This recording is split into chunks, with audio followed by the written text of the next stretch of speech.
Hello everyone, welcome back to your favourite channel magnet brains. मैं हूं आपकी science educator doctor मुस्कान।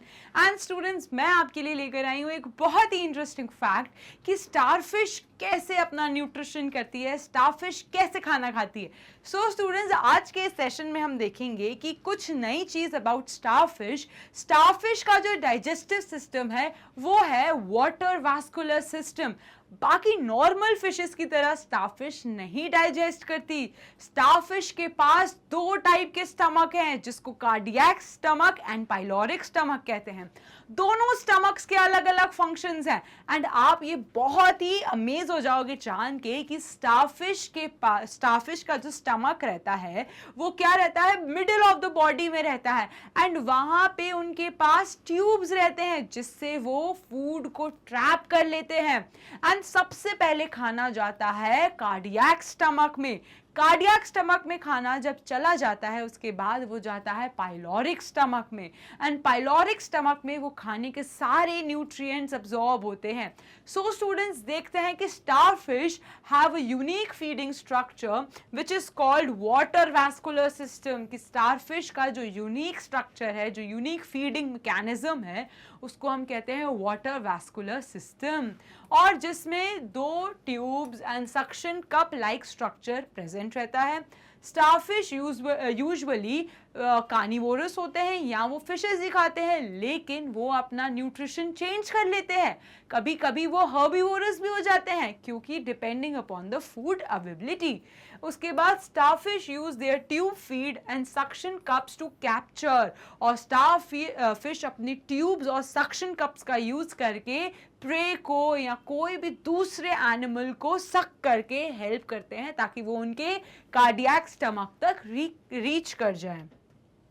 Student, जैसा मैंने आपको बताया, स्टारफिश का ये स्टमक रहता है, यहाँ पे सक्शंस प्रेजेंट रहते हैं जिससे वो खाने को सक कर लेते हैं। एंड इस स्टमक में वो अपने प्रे को फंसा लेते हैं, दबोच लेते हैं। ठीक है students, so starfish have two stomachs, cardiac stomach and pyloric stomach. Cardiac stomach पहला स्टमक होता है जब खाने का एक्चुअल इनकाउंटर होता है, एंड वो हेल्प करता है खाने को पीसेस में ब्रेक डाउन करने में। उसके बाद खाना रीच करता है पाइलोरिक स्टमक पे, और pyloric stomach is responsible for absorbing nutrients and minerals from the food. और पाइलोरिक स्टमक से सारा खाने के न्यूट्रिएंट्स अब्सॉर्ब होते हैं। स्टूडेंट्स, जो स्टमक रहता है स्टारफिश के, उनमें कई डाइजेस्टिव एंजाइम्स रहते हैं जो खाने को हेल्प करते हैं ब्रेक डाउन करने में। एंड पाइलोरिक स्टमक से वो सारे न्यूट्रिएंट्स सक करके अपनी बॉडी में अब्सॉर्ब कर लेते हैं। These enzymes are capable of breaking wide range of organic matter including carbohydrate, lipids, और ये बहुत ही ज़्यादा कॉम्प्लेक्स चीज़ों को भी छोटे छोटे पीसेस में आराम से ब्रेक डाउन कर लेंगे।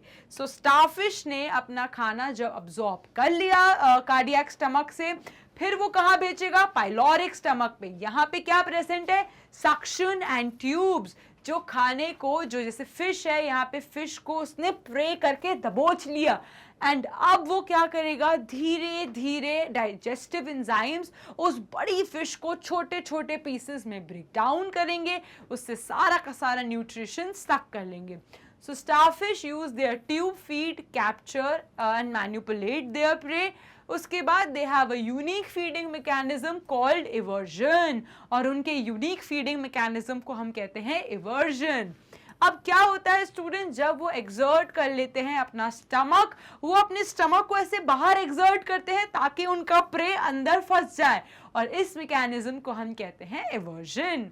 Now, once they have captured their prey, they will use their tube feed to bring the prey to the mouth, which is located on the underside of the body.